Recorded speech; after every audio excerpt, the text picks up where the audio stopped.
All right, let's get right into it. Picture this. It's the year 2026. The COVID-19 pandemic, the one we all lived through, feels like a long time ago. But the aftermath? Well, it's not some story about the world coming together. It's really a story about a system at war with itself. You would think a global health crisis would unite our institutions, right? But it seems like it did the exact opposite. It fractured them. And now we're seeing all that fallout. These deep, really bitter divisions spilling out into our courts and our government agencies. And this quote, wow, it really nails it.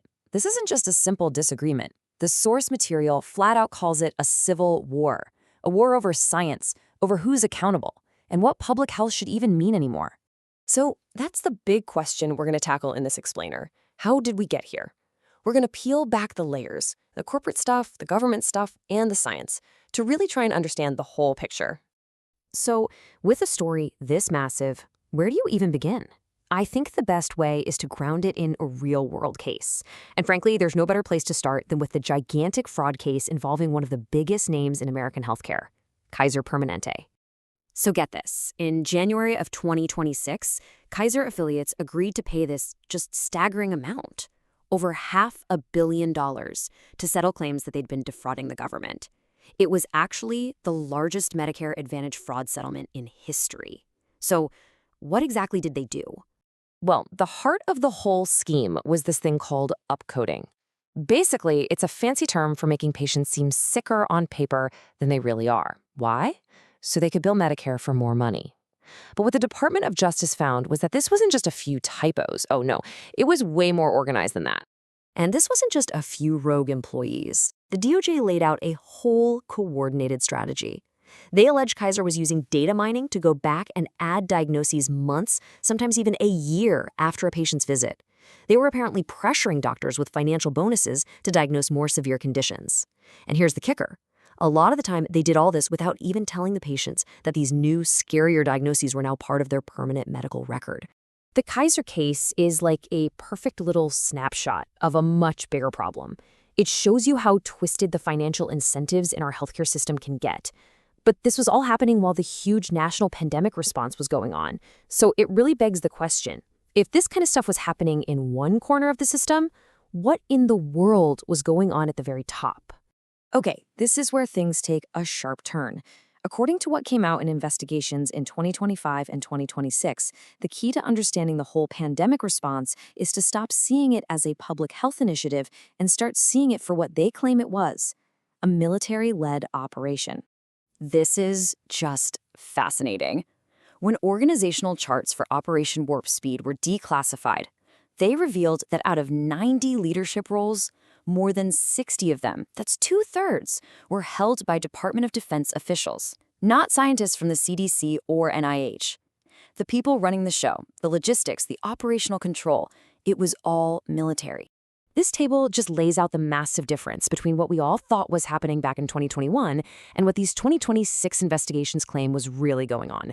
We thought Pfizer and Moderna owned the project, right? Nope. They say it was the Department of Defense. We thought it was an FDA-approved medicine. They say its legal status was actually a military countermeasure, basically a prototype, which let them bypass a lot of the usual rules. And that legal status, that is everything. The whole thing was protected by something called the PREAP Act. You have to understand this law. It gives a nearly total ironclad shield of immunity from lawsuits, not just for the drug companies, but for the government agencies too. The only tiny crack in that shield is if you can prove willful misconduct. And that's a really, really high bar to clear. It's what all the legal battles are about now. So you've got this military-run operation, and it's wrapped in this almost untouchable legal shield. The obvious next question is, okay, so what did the actual data say? What did we learn about safety and side effects during all this? And this, right here, brings us to the absolute core of the conflict raging in 2026. It's essentially a war over evidence. You've got independent researchers and whistleblowers on one side presenting some really alarming data. And on the other side, you've got the official regulators saying, nope, everything's fine, we're confident in the safety. I mean, just look at these numbers for a second. A research paper from 2024 dug into the government's own VAERS database, and when they compared the COVID vaccine reports to the flu shot, reports of suicidal depression were more than 500 times higher. Cognitive deficits over 100 times higher. I mean, these are just off-the-charts safety signals for neuropsychiatric issues. But it wasn't just other people's analysis. Court-ordered documents revealed Pfizer's own internal safety report from way back in early 2021. And in just the first 10 weeks, they themselves had already logged over 42,000 adverse events. That included more than 1,200 deaths. The allegation now is that both the company and the regulators knew about these serious problems almost right away, and then they tried to have a court seal that data from the public for 75 years. And yet, here's the official story. This is the counter-narrative. The FDA's position, stated by top officials like Peter Marks, is that after 1 billion doses, their real-world data shows no major safety concerns. They stand by the safety and effectiveness. And there it is. That's the fundamental conflict. Two completely different versions of reality. So you've got these two totally irreconcilable versions of the truth.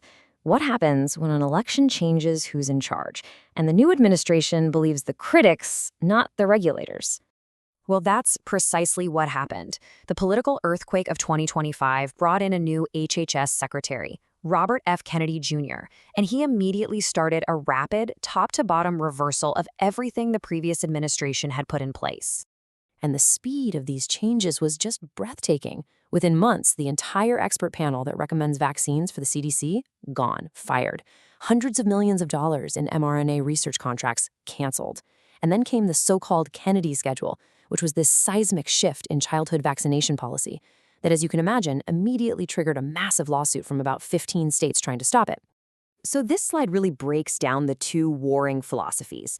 The new federal government is pushing for things like informed consent and individualized risk. But you have this powerful group of states, like California and Maryland, saying this new approach is dangerous, it's unscientific, and it's a threat to public health.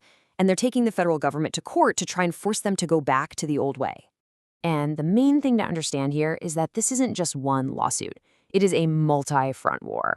You've got audits looking into financial conflicts of interest at the NIH, criminal referrals for officials who allegedly lied to Congress, and of course, dozens of lawsuits all trying to prove that willful misconduct happened, that one thing that could finally break through that PrEP Act immunity shield. And all of this leaves us with the central question of 2026. After years of mandates, debates, and now open warfare between our own institutions, who is actually held accountable? When science itself becomes the battlefield, who gets to decide what the truth is? And at the end of the day, who pays the price?